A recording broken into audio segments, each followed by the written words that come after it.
a gente traduz por amor. Por exemplo, me dê uma tradução de cuidado, você diz amor. Me dê uma tradução de gostar demais, amar. Aí você diz, me dê uma tradução de uma outra tradução para sexo, fazer amor. Veja que coisa curiosa. O diabo sabia. O diabo sabe, ele sabe. E ele faz isso, ele infiltra no nosso meio, né? Veja, um monte de outras palavras e dá como definição amor, para que a gente se atrapalhe sem entender.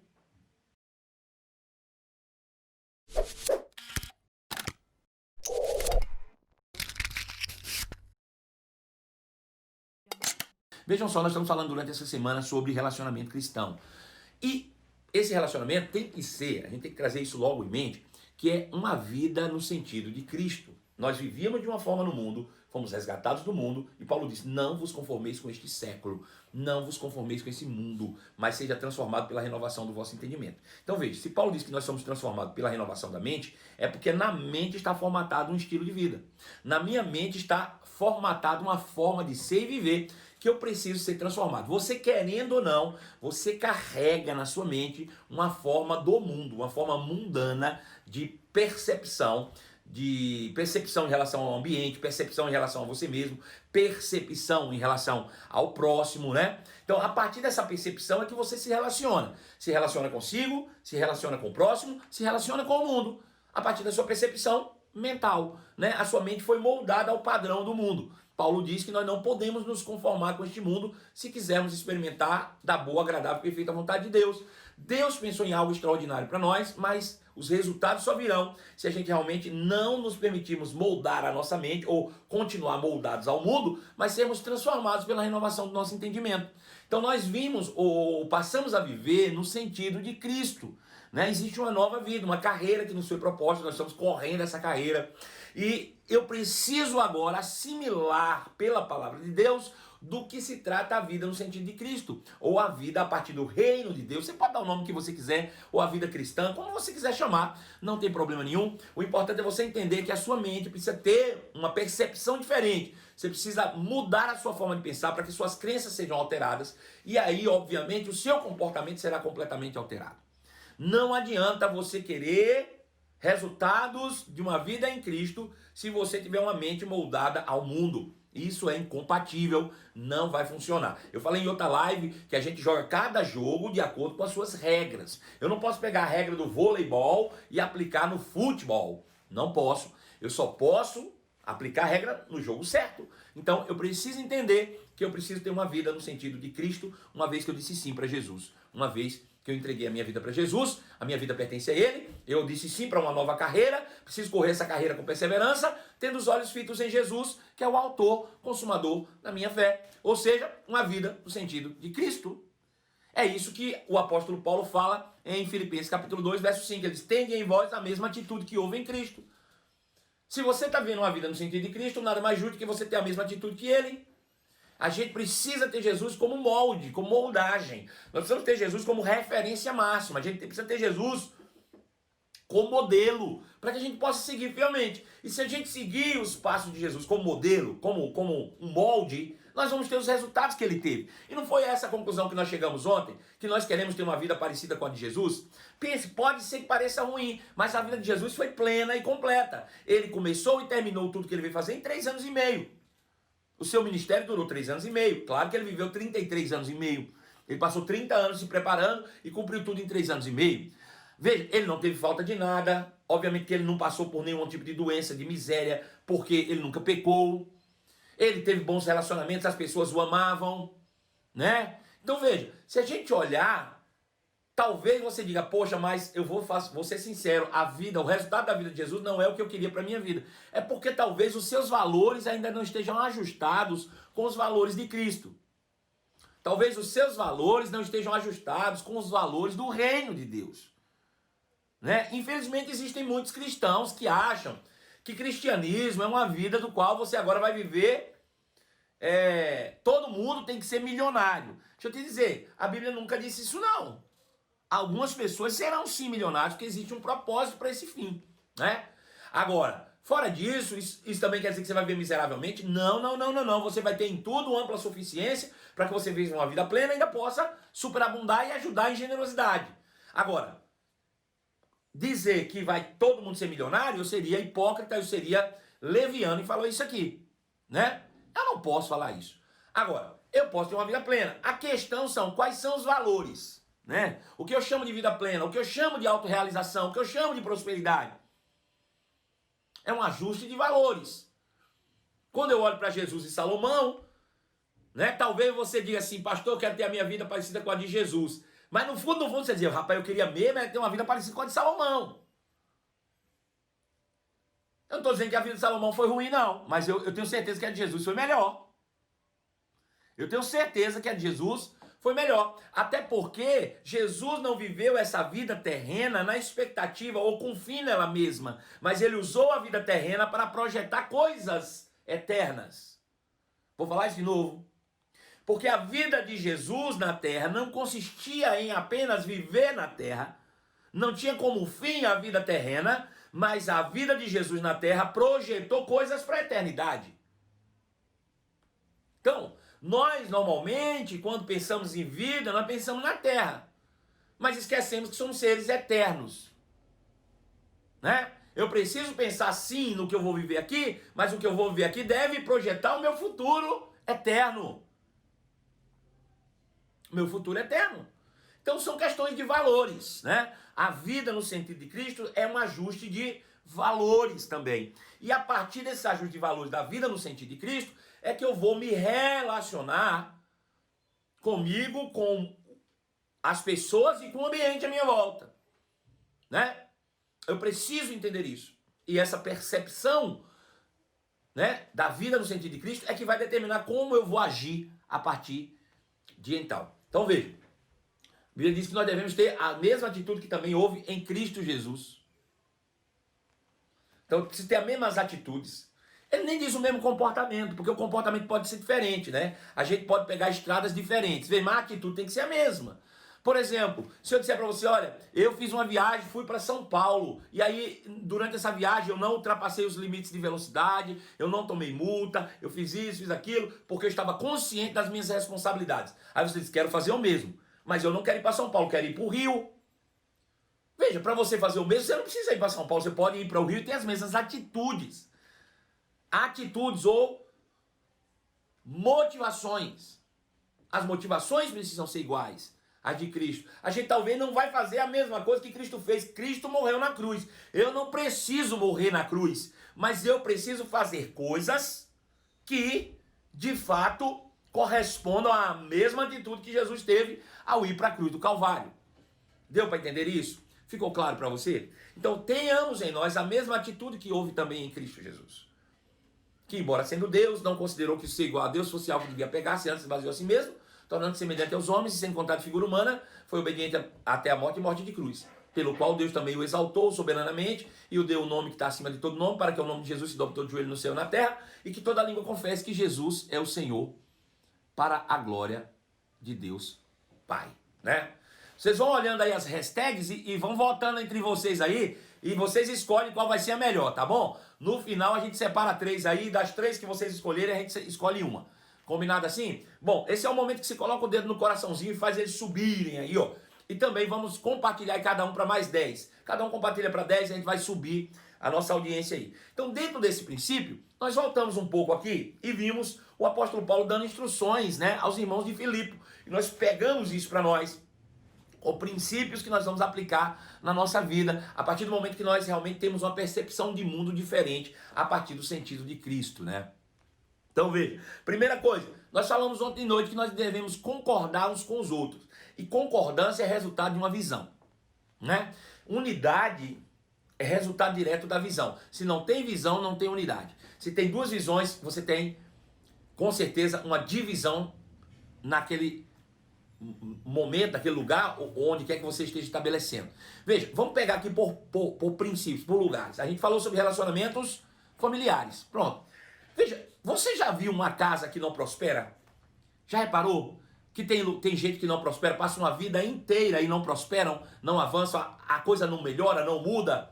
Por quê? Porque ao invés de cooperarem, eles estão competindo. Não se tem unidade.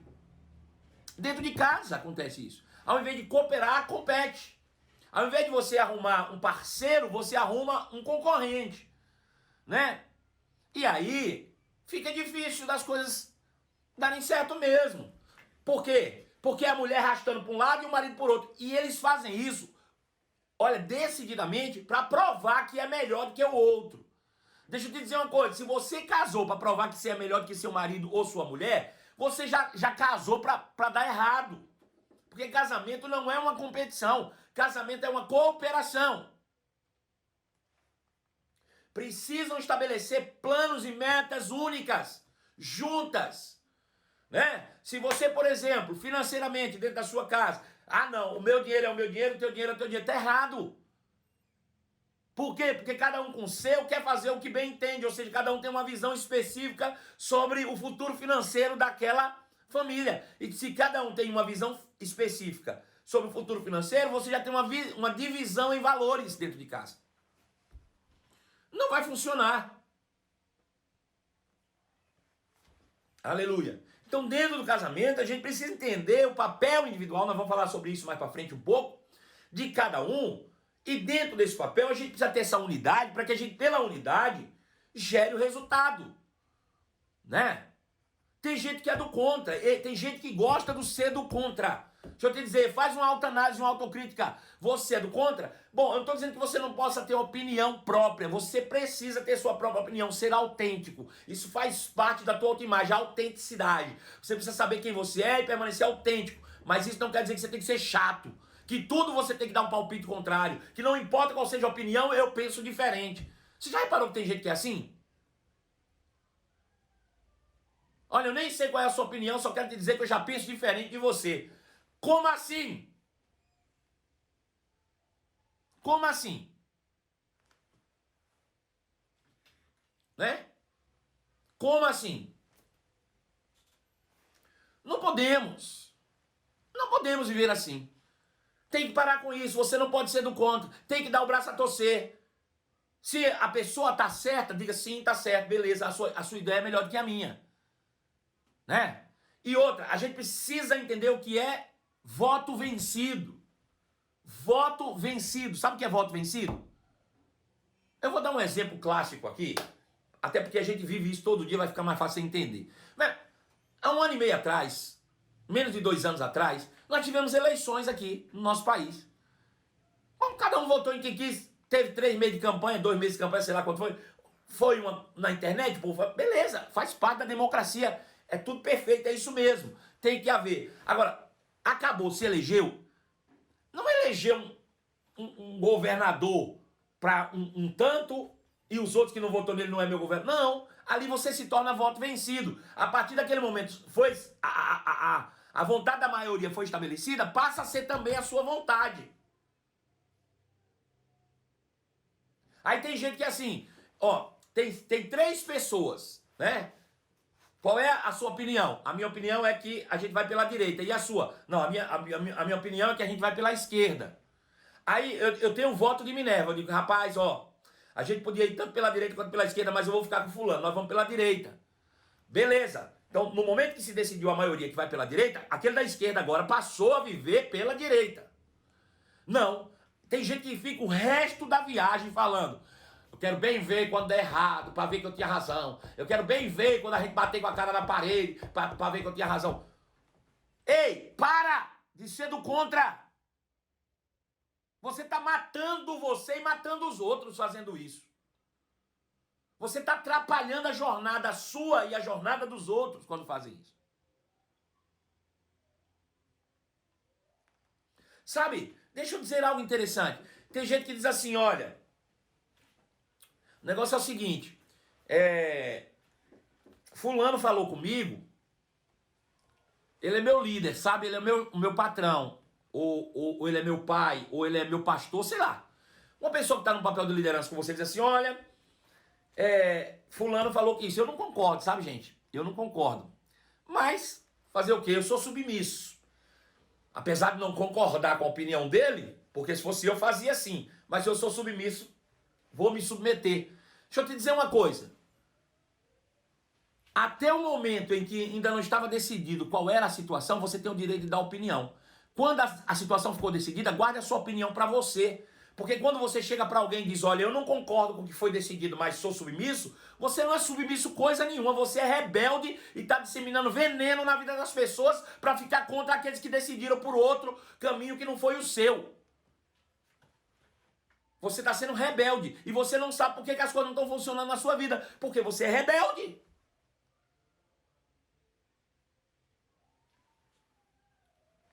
Aleluia.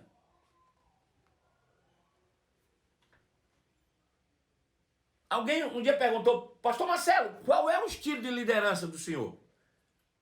As pessoas me perguntaram, qual é o estilo de liderança do senhor, pastor Marcelo? E eu falei assim, bem, obviamente só para ver a cara deles, né? É claro que eu falei brincando. Eu falei, é uma democracia ditatorial. Qual é o seu estilo de liderança? Eu digo, democracia ditatorial. E o pessoal ficou rindo. Como assim, rapaz? Democracia ditatorial? Como é que pode ser democracia ditadura se for democracia? Como é que pode ser democracia se for ditadura? Eu digo, é porque eu sou muito aberto a opiniões. Né? Eu permito que todo mundo fale. Né? Quer dar seu exemplo? Dê. Quer dar sua opinião? Dê. Quer dar sua ideia? Dê. E eu vou ouvir de todo mundo. Vamos ouvir todas as ideias. Nós somos abertos para ouvir ideias. Mas depois que ficou definido, agora é ditadura. Vai ter que cumprir aquilo que foi determinado. Né? Vai ter que cumprir aquilo que foi determinado. Essa conversa de que é democracia, vamos fazer o que a gente quer, é conversa fiada. Isso é anarquia. Chama-se anarquia. Né? Você tem o direito de dar a sua opinião até o momento que ficar decidido. Depois que ficou decidido, você não tem direito mais não. Você tem a opinião que todo mundo tem. Ou seja, você não pode ser chatinho do contra. Sabe, o Eclesiastes certamente falou o seguinte. Pega bem isso que eu vou dizer aqui. Presta bem atenção. Presta bem atenção.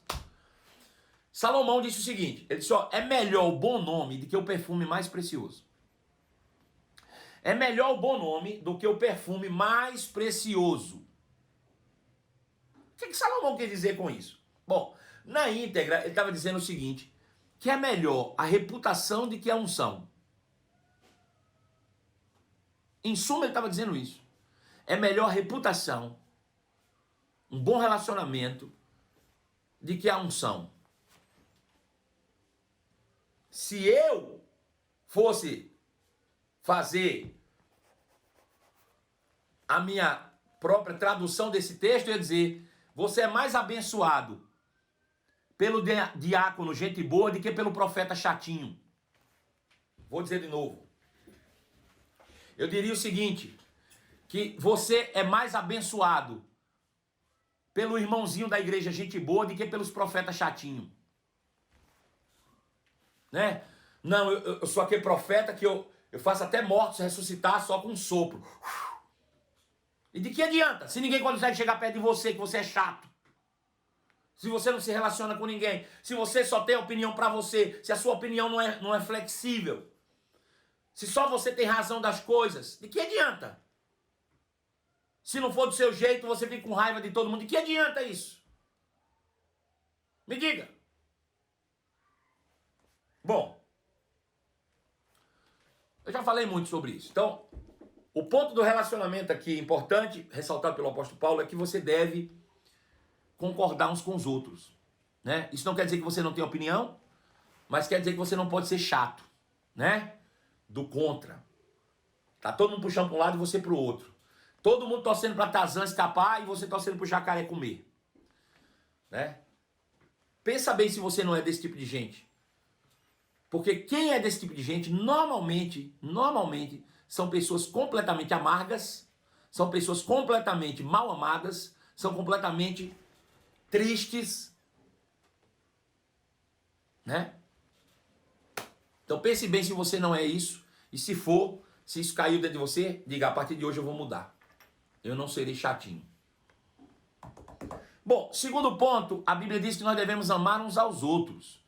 E nisso conhecereis que sois meus discípulos, se amardes uns aos outros como eu vos amei.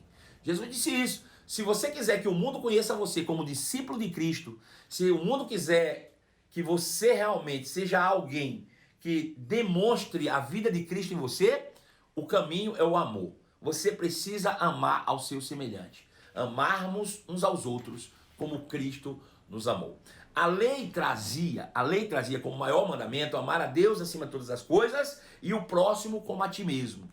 Ame a Deus acima de todas as coisas e o próximo como a ti mesmo. Mas na graça, Jesus elevou o nível um pouco mais. Ele disse aqui, se você quiser realmente ser conhecido como meu discípulo, você vai precisar fazer algo. Você vai precisar amar os outros como eu amei vocês. O parâmetro agora é o meu amor por vocês para que você possa amar aos outros. Gente, estamos a 25 minutos. Vamos dar aquela bombada agora? Vamos, nós temos aí quase 140 pessoas nos acompanhando nesse momento. Se cada um de nós convidarmos mais 5 ou 10 pessoas, a gente vai de novo bater recorde. Ontem vocês brilharam porque nós batemos 2 recordes ontem. Ontem nós batemos o recorde aqui pela manhã, quando chegamos a 179 pessoas assistindo simultaneamente. E batemos o recorde à noite, quando os 2 canais juntos chegaram a quase 180 pessoas. Então vocês estão realmente de parabéns. E se vocês me ajudarem agora, a gente vai bater outro recorde hoje. Bota o dedo no aviãozinho aí, ó, e compartilha para mais 10, cada um mais 10, e dedo no coração para que a gente suba enquanto eu estou falando de amor. Porque sobre amor todo mundo precisa ouvir. Amor não tem nada a ver com religião. A gente vai falar sobre amor, a gente vai fazer com que as pessoas sejam alcançadas pela palavra e a gente vai ter um alcance cada vez maior, né? Então vamos aí. Então veja, Jesus diz que nós devemos amar uns aos outros. E Paulo também diz que nós devemos amar uns aos outros. Agora veja, o grande problema é que muitas vezes a gente nem sabe o que é amor. A gente nem sabe exatamente o que é amor. Como definir amor?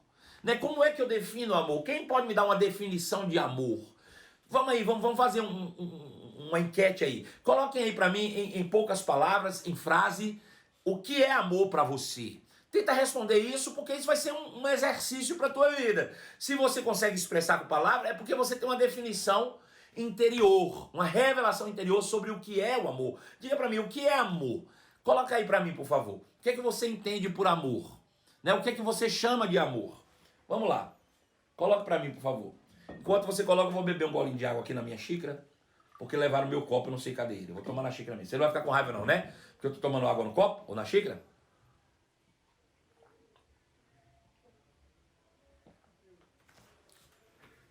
Alguém disse que é decisão, que é entrega, que é cuidado, que é respeito, que é sacrifício, que é atitudes, que é cuidado, amor é cuidar, tá tudo aí, né? Bom, a primeira coisa que nós precisamos entender com clareza é que amor é uma ação, amar é um verbo, né? Amar não é um adjetivo, né? Se fosse um sentimento, seria um adjetivo, mas amar é um verbo, e verbo requer uma ação. Então tudo isso que você falou faz parte do amor, né? Amar é cuidar, amar é proteger, amar é servir, amar. Tudo isso né? Ou seja, o amor, amar.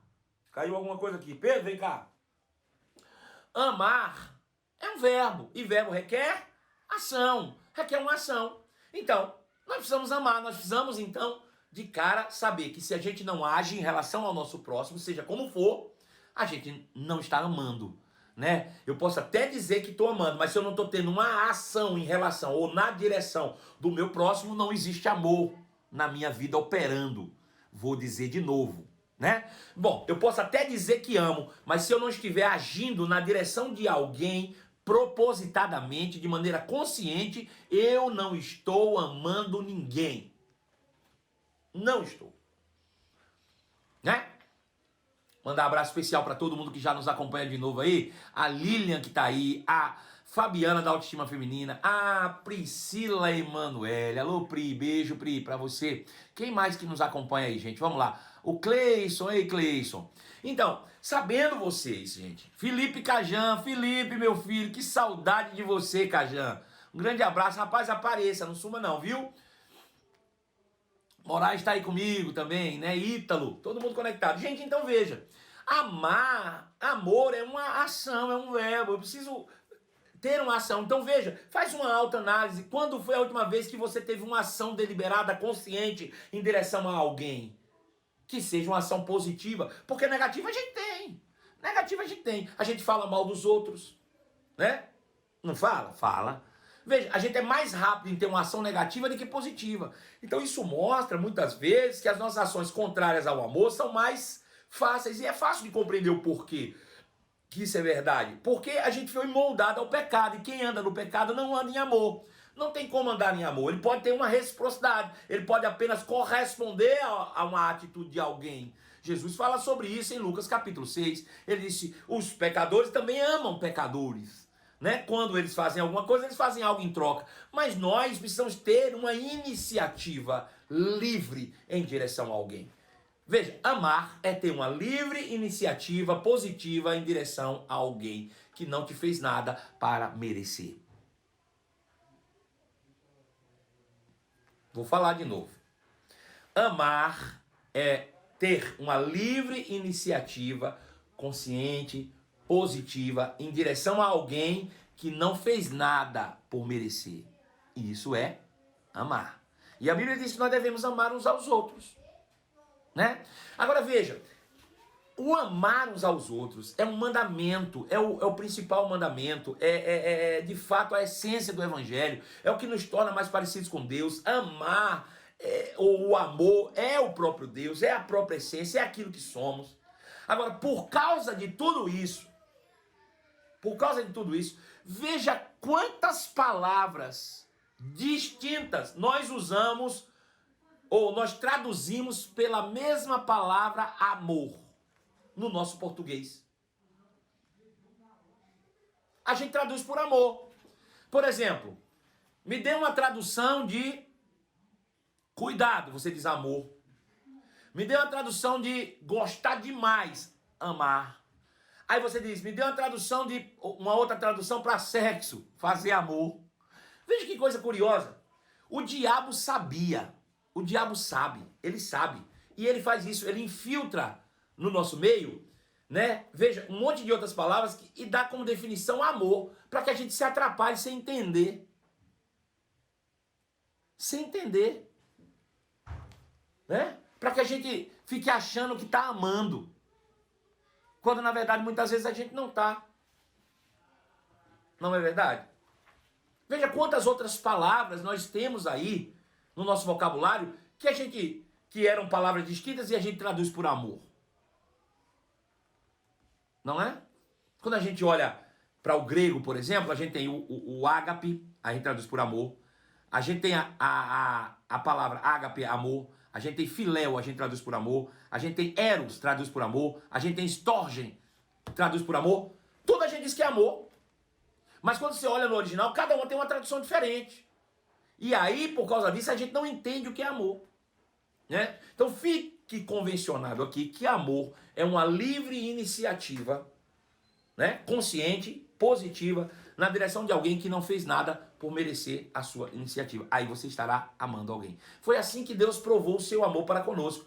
Deus prova o seu amor por nós, tendo Cristo morrido na cruz do Calvário, quando nós ainda éramos pecadores. Ou seja, quando eu ainda era pecador, eu merecia ir para o inferno. Mas, ao contrário disso, Deus teve uma livre iniciativa na minha direção, enviando seu filho na cruz quando eu não merecia. Nisso Deus demonstra o seu amor. Nisso Deus prova o seu amor por nós. Então veja, quando é que eu estou amando de fato? É quando alguém merece outra coisa e eu, de forma consciente e deliberada, dou para ele algo positivo que ele não merecia. Isso é amar. E a Bíblia diz que nós devemos amar uns aos outros. Devemos amar uns aos outros. Aleluia. Deu para entender isso?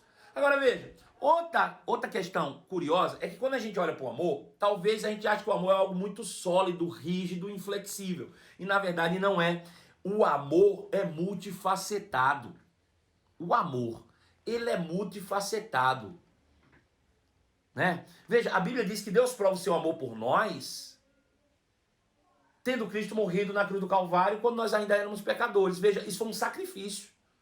Essa é uma das facetas do amor. Mas a Bíblia diz também que ele nos ama tanto que nos corrige. Né? Então correção também faz parte do amor. E faz mesmo. Porque, por exemplo, quando eu vejo meu filho enfiando algo numa tomada, por exemplo, e eu corrijo ele severamente, eu não estou fazendo porque não o amo. Ao contrário, eu faço porque eu amo. Então, o amor pode ser firmeza também, né? Por outro lado, João disse, né, falando sobre si mesmo, diz que ele era o discípulo a quem Jesus mais amava. E descreve uma cena que fica épica nas Escrituras, que é a cena de João debruçado sobre o peito de Jesus, em uma época completamente machista. Ou seja, aquela atitude de ternura e carinho é se traduzida por amor. Então perceba que o amor ele é multifacetado, né? Eu dei pelo menos 3 facetas do amor e nós vamos trabalhar sobre essas facetas do amor. Primeira delas, o amor ternura, né? É uma forma de amor. A Bíblia diz lá em Filipenses capítulo 4 que nós devemos tornar conhecido de todos a nossa amabilidade. Ou seja, essa ternura é uma das características do amor do tipo de Deus. Esse carinho, essa afetuosidade deve ser característico daqueles que entenderam e carregam dentro de si mesmo o amor do próprio Deus. Entendeu? Então, ser uma pessoa afetiva faz parte do entendimento do caráter ou de quem você é. Ternura. Filipenses capítulo 4. Eu vou achar o texto para você em Filipenses 4 aqui. Deixa eu mostrar. 4. Parararará. Versículo 4. Celebre o nome de Deus nos dias. Deixe bem claro a todos que vocês encontram que vocês estão do lado deles, trabalhando com eles. É porque eu estou na versão errada. Filipenses 4:4. Alegre sempre no Senhor, alegre. Que todos vejam que vocês são amáveis em tudo o que fazem. Filipenses 4:4. Que seja conhecido de todos a amabilidade de vocês. Agora veja. Está aqui. O apóstolo Paulo diz que nós devemos amar uns aos outros. E o amor requer amabilidade. E por que tem gente que é mais grosso do que papel de enrolar prego? Por que a gente precisa ser tão ríspido nas nossas respostas? Por que a gente precisa estar sempre evidenciando? É porque a verdade dói. Não, querido, a verdade não dói, a verdade liberta. O que dói é a falta de sensibilidade de como você transmite a verdade. O que dói muitas vezes é a grosseria com que você quer empurrar a verdade goela abaixo nas pessoas. Sua falta de sensibilidade é que faz com que as pessoas sintam. Né? Então custa nada quem te impediu de ser educado, gentil, amável. Né? Veja, tudo isso é uma questão de escolha. Você ser alguém gentil é uma escolha. Você ser romântico é uma escolha. Você ser afetuoso é uma escolha. Eu sofri muito no começo do meu ministério. Eu sofri muito, sabe por quê? Porque eu sempre fui assim. Eu sempre fui uma pessoa muito, como é que eu vou dizer? Afetuosa. Eu gosto de demonstrar afeto às pessoas. Eu abraço, eu beijo. Eu gosto disso. Faz parte do meu caráter. Faz parte de quem eu sou. Isso é muito meu. Mas as pessoas começaram a me criticar no começo do meu ministério. E se eu não soubesse exatamente quem eu sou, eu tinha recuado com isso, tinha mudado o meu caráter para se tornar igual os amargos que andam por aí dizendo que cuidado com a aparência do mal, como você cumprimenta as pessoas. Ei, a aparência do mal está na sua cabeça. Porque o apóstolo Paulo diz que nós devemos cumprimentar uns aos outros com o ósculo santo, com beijos. Ele diz que a nossa amabilidade tem que ser conhecida de todas, ou de todos. Ele diz que nós devemos considerar as mulheres como irmãs, os homens como irmãos, as senhoras como mães e os senhores como pai, os mais novos como os filhos. Somos uma família. O problema é que tem muita gente aqui que dentro de casa nunca deu um abraço no pai, na mãe, nem ninguém. Aí quer levar essa sua amargura, em vez de mudar a si mesmo, se tornar alguém mais gentil, mais amável, quer levar a sua amargura para os outros. Veja, a amabilidade e ternura faz parte do caráter cristão. Você se relacionar de forma amável, ser gentil com as pessoas, né? Tem gente que diz que é gentil, mas a cara parece um cavalo amarrado há 6 dias sem comer.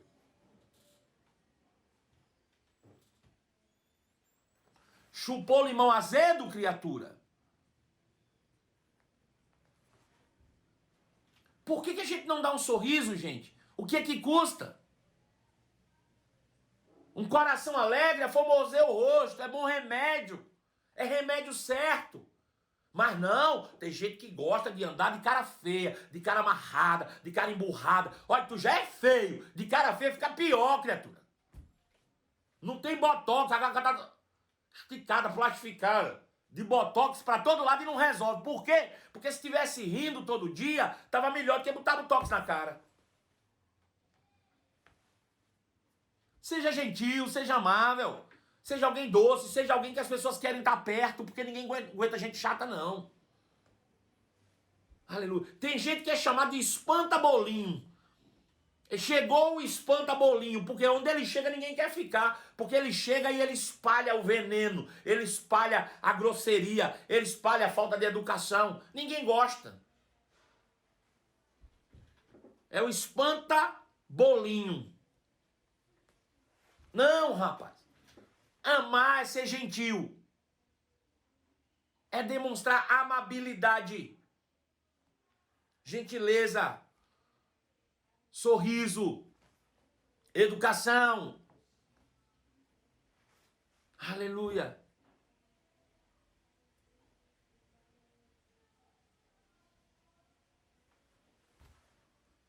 Você está comigo ou foi embora para casa? Então a primeira faceta do amor, ternura. Amor, ternura. Um amor tenro, um amor que demonstra. Demonstrado em amabilidade, em gentileza, em carinho, afetuosidade, no toque, na demonstração, no abraço. Deixa eu contar uma história para você sobre o poder que há na amabilidade. Eu sempre fui assim. Sempre fui uma pessoa bem quis, sempre fui uma pessoa do bem, sempre fui uma pessoa que gosta de abraçar, sempre fui. Mesmo antes de ser crente, ó, sempre fui assim. Carreguei isso de mim desde o berço. Mas aconteceu uma certa feita, algo interessante. No ano que eu assumi a igreja, assumi com o pastor presidente. Aí uma pessoa fez um gabinete comigo. Não era da minha igreja não, era de uma outra igreja, mas estava estudando o Rema. Posso fazer um gabinete com o pastor Marcelo? Aí a minha secretária me ligou e disse, pode.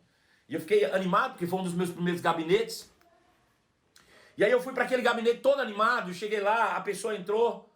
Eu disse, ei, tudo bem, como vai você? Seja bem-vinda, né? Aqui é a sua casa também, por favor, fique à vontade. E a pessoa fez, bom dia, pastor, tudo bem?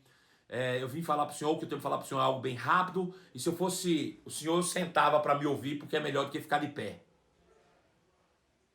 Eu digo, como é? O que eu tenho que falar para o senhor é sério, eu queria que o senhor sentasse. Aquilo já vem gelando da ponta do pé, subindo, passando pelo estômago, entrando na garganta, subindo pro cabelo afora. Eu disse, pronto, agora vem bomba. Aí eu sentei, fiquei olhando para ela e falei, pode falar. Ela disse, o negócio é o seguinte, eu estou fazendo Rema, estou no primeiro ano, e Deus me deu uma direção de vir congregar aqui na igreja que o senhor é pastor. Ela disse, isso não é ruim, isso é muito bom, coisa boa. Ela disse, o problema é que o senhor não me desce pela garganta, não gosto do senhor, não vou com a sua cara. Na lata, irmão. Ela nem passou, nem deu, não, foi na lata, bateu, pá! Eu fiz assim, eu me achando todo,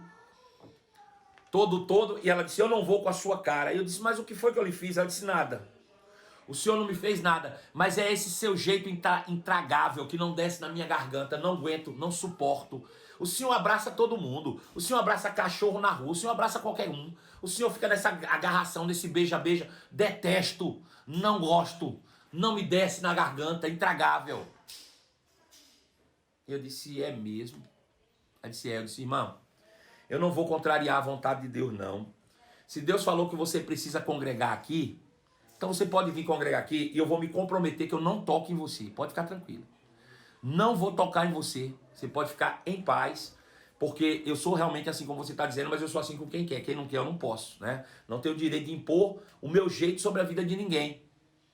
Eu simplesmente abro mão. E com você eu não vou agir assim. Você pode ficar tranquila. E falo para você também. Se você não gosta, pode falar comigo, que eu não vou não. E aí pronto. Todo dia passava pela irmã de bom dia, irmã, graça e paz, tudo bem com você? Nem na mão dela pegava. Isso passou uma semana, passaram-se 2 semanas.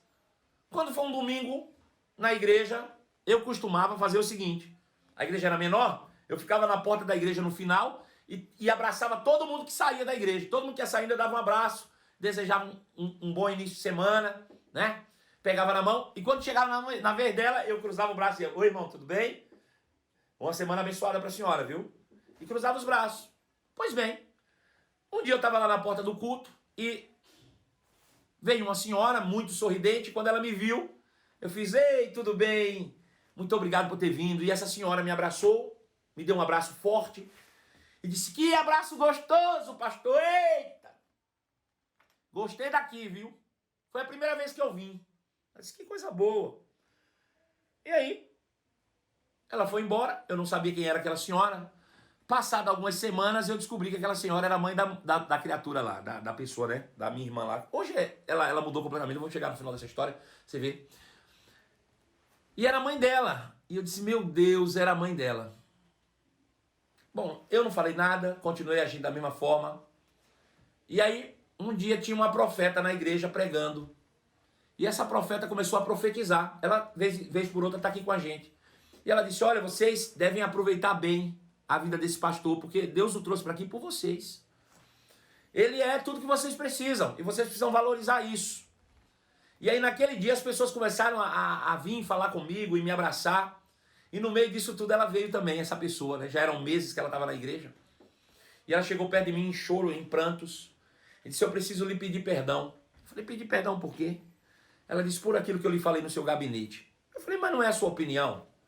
Ela disse: é, mas sabe quando foi que o senhor me quebrou? Eu falei: não. Ela disse: no dia que o senhor deu um abraço na minha mãe. E ela chegou em casa e disse: essa é a melhor igreja. Eu nunca tinha ido numa igreja evangélica que eu quisesse ficar. Eu não era crente. A partir de agora eu vou ser crente porque eu gostei daquele pastor do abraço. Eu quero dar um abraço naquele pastor todo domingo. Isso quebrou a minha vida. E eu quero lhe pedir, por favor, me dê um abraço. Me dê um abraço, pastor, por favor. Eu digo: tem certeza, irmã? Ela disse: me dê um abraço, pelo amor de Deus, senão eu morro. E aí, depois disso, essa irmã cresceu, terminou o Rema, fez escola de ministros, graças a Deus, hoje congrega com a gente, é uma bênção, está em uma das nossas igrejas. E toda vez que eu vejo com ela, ela diz: pastor, me abraça direito. Deixa eu dizer, o senhor não entende, o seu abraço cura, pastor, o seu abraço me curou. Porque aquilo de eu dizer que não gostava de quem abraçava, não tinha a ver com o Senhor, tinha a ver comigo, pastor. É porque eu cresci no meio de uma família que ninguém abraçava ninguém. Eu cresci num meio social que as pessoas eram indiferentes umas às outras. E eu achava que aquilo era a realidade. Então o problema não estava no Senhor, o problema estava comigo. E eu não tinha identificado isso. Então veja, se eu tivesse dado ouvidos à opinião alheias, eu tinha parado de dar abraço nas pessoas. E certamente tinha deixado de curá-las por meio do toque afetivo, do amor, que é demonstrado em ternura. O amor, ele se manifesta de maneira tenra. O amor também é ternura. E a gente precisa demonstrar isso.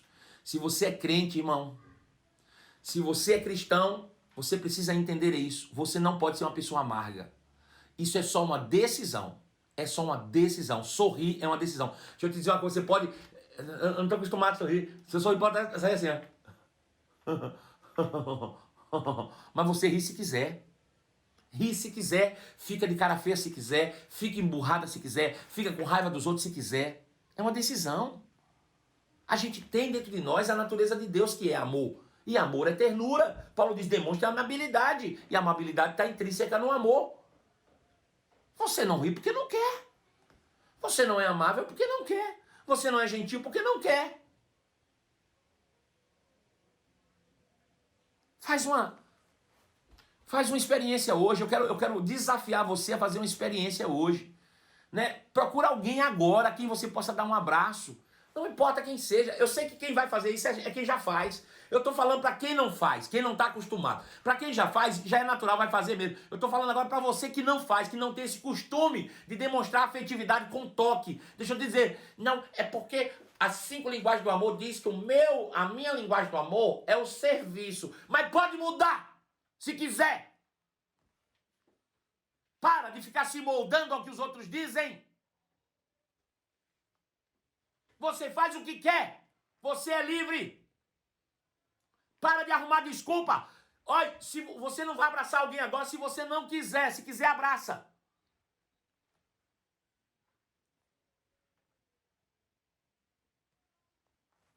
Abraça quem quer. Demonstra carinho quem quer. Faz um elogio quem quer. Procura alguém, eu não sei onde é que você está me assistindo, não sei de onde é que você está me acompanhando, mas de repente é do teu trabalho. Procura alguém aí no teu trabalho. Chega e diz, ei, eu posso te dar um abraço? O povo vai dizer, o quê? Você? Abraço? Eu? Em mim? É, eu mudei, a partir de hoje eu quero abraçar. E se deixa abraçar, agora, não dá aquele abraço quadrado. Dá um abraço de verdade, espera 30 segundos abraçado, agarrado assim, ó, 30 segundos. Agora, deixa eu dizer, cuidado com a safadeza também, né? Para não fazer isso para se aproveitar. Eu tô falando de uma natureza divina partindo de você. Aleluia. Faz isso. Eu quero que você tenha essas experiências hoje com você mesmo. Sai dessa live hoje e decide fazer algo, demonstrar amabilidade. Demonstre amabilidade. Essa é a sua lição de casa hoje. Você vai sair daqui e vai demonstrar amabilidade. E de noite eu vou perguntar quem fez a lição de casa. Quem fez o para casa. Quem fez a tarefa. Quem fez o dever. Aleluia. Vamos tornar hoje o dia do abraço. Agora pela manhã até a tarde. Tá bom? Gente, chegamos no final já. Nós vamos abrir a nossa caixinha de minhocas. Pedro Pacífico, tem pergunta aqui na nossa caixinha de minhoca? Vem aqui pra mim. Agora veja, hoje 20 horas, não esquece não, tá todo mundo aí me vendo? 20 horas hoje, nós temos uma live exclusiva, eu vou estar participando da live oficial do Ministério Verbo da Vida, no canal do YouTube do Ministério Verbo da Vida. Vai estar eu, Guto Emery, Tiago Garcia e Gleison Cabral. Nós quatro vamos estar realizando essa live hoje. Eu fui convidado junto com o Gleison, né, como supervisor do Ministério Verbo da Vida, para todo o Brasil, para todo mundo, mais de 20 nações nos acompanhando aí. E você é convidado a participar nisso. Vocês chegaram aí a uma hashtag? Chegaram à conclusão de alguma hashtag? Alguém deixou alguma hashtag aí? Coloca aí para mim saber qual que é que foi. Põe aí, abre aí para ver se tem alguma pergunta na caixinha de minhoca, Pedro.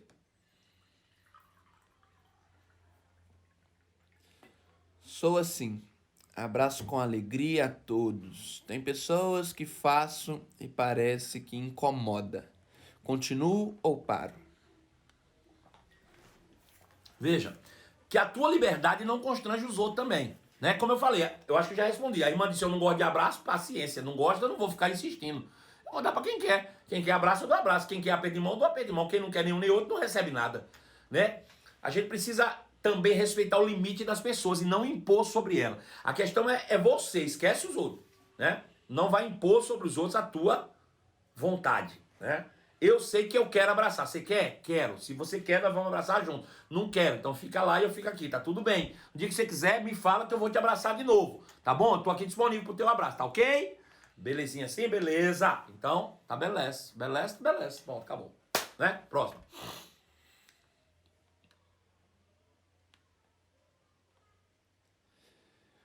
Quando os amigos do paralítico levaram ele até Jesus para ser curado, não foi a fé dos amigos?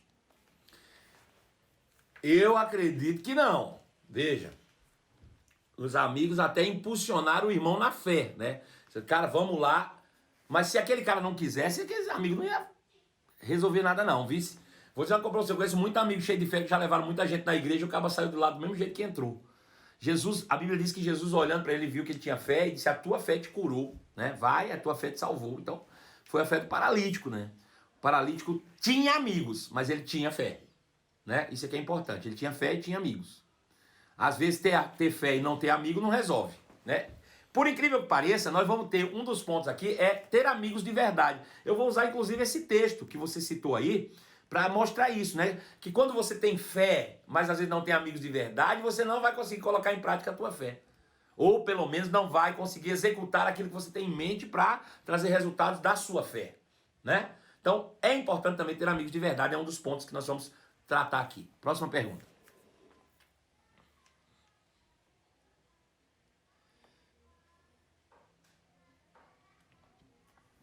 Eu não suporto minha sogra e cunhada, mas sei que é o erro meu. O amor de Deus foi derramado no meu, imagino que seja coração. Bom, eu acho que você deveria começar mudando a sua forma de falar. Enquanto você estiver dizendo que não suporta a sua sogra e sua cunhada, você vai continuar não suportando mesmo, né? Só que a Bíblia diz exatamente o contrário: suportai-vos uns aos outros em amor. E esse suportai-vos nem é de esse suportar, de aguentar, não. É suportar de dar suporte. Deixa eu ensinar algo para você que falou isso. Eu tenho compaixão de você, de verdade. Porque eu tenho certeza que o problema não vai estar com sua sogra nem com sua cunhada, está com você. Isso é reflexo. A gente chama síndrome de espelho. A gente trata os outros daquilo quando a gente vê com a gente mesmo, né? Como a gente se vê. É isso, né? Então veja, eu vou te dar um conselho, porque eu tenho compaixão de você. Os sentimentos, eles seguem as ações. O amor não é um sentimento. O amor é um verbo. O verbo pressupõe ação. Então a ação desencadeia um sentimento. Entendeu isso? Veja, você passa na rua, tem uma pessoa caída lá, você não sabe nem quem é, tá ali, jogada, mas você decide fazer algo para aquela pessoa. Você tem a obrigação de fazer alguma coisa? Não. Não sei quem é, mas quero fazê-lo.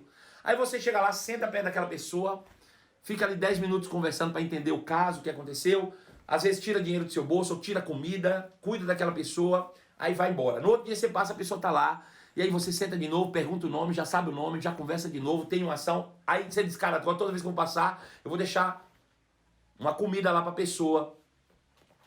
Depois de algum tempo que você está fazendo essas coisas, você vai conversar com um amigo e diz, rapaz, eu tenho ajudado uma pessoa que eu encontrei na rua, cara. Eu gosto tanto daquela pessoa. Peraí, você já gostava quando você a viu pela primeira vez? Certamente que não, você nem a conhecia. Você foi movida por compaixão e foi levada a uma ação que é inerente à natureza de Deus que está dentro do seu coração. Então você começa a agir pela natureza e a ação que você tem desenvolve um sentimento. Deu para entender isso? Então veja, se você não suporta a sua sogra e não suporta a sua cunhada, é porque você está tendo ações negativas, deve falar mal delas, deve ficar relatando os defeitos delas, falando muito defeito. Mas sabe que sua sogra não tem tudo de ruim? Nem tudo que a sua sogra fez foi ruim. Ah, porque o senhor não conhece a minha sogra. Bom, se tudo que ela tivesse feito fosse ruim, você não tinha casado com o filho dela. Né? Como é que você casou com o filho dela? Então seja grato pelo menos pelo marido que você tem. Não cuspa no útero que lhe deu o amor da sua vida. Comece a ter ações positivas. Começa a ter decisões, né? Tá cozinhando, diz, vou levar para minha sogra. Vou fazer um bolo para minha sogra. Ah, mas eu não tô com vontade. Não é pela vontade, amor não tem vontade, amor não é por sentimento. Amor é por decisão. Amor é uma ação. Vou fazer algo por ela. Começa a levar para você ver. Na segunda ou terceira vez que você fizer, você já passa a gostar da véia. Pode ter certeza que você vai desenvolver um sentimento positivo. Agora, se você só tiver ações negativas, o seu sentimento só vai piorar. Só vai piorar. Né? Então, eu tenho compaixão de você, mais uma vez eu tô falando, tô te dando uma dica de verdade. Porque uma vida assim é terrível, é triste, é angustiante. Porque você nunca vai se livrar disso. Nunca, né? Ainda que você deseje que sua sogra morra, ainda assim, quando ela morrer, você vai carregar o sentimento de culpa. Satanás vai montar nas suas costas assim, ó, e vai ficar dizendo, ó, você teve a oportunidade de amar ela e não amou. Então pensa bem direitinho, né? Por você, não é por ela não. Você vai fazer isso por você mesma. Eu acho que você precisa disso. Se libertar disso, né? Gente, chegamos no final da nossa live. Qual é a hashtag? Já tem aí, Pedro? Estavam falando ali de 12 em 12. Não, faz a hashtag aí, manda lá. Ó, eu vou botar. Tá todo mundo me ouvindo ainda? Eu vou fazer agora, quando eu sair daqui, vou botar uma pergunta lá nos stories. Vocês me botam qual é a hashtag que vocês escolheram lá pra gente botar hoje de noite lá e soltar o pau lá às 20 horas, tá bom? Um beijo no seu coração e até logo mais às 20 horas na live do Ministério Verbo da Vida e depois às 23 horas aqui na live do Pastor Marcelo. Tchau, fiquem na paz.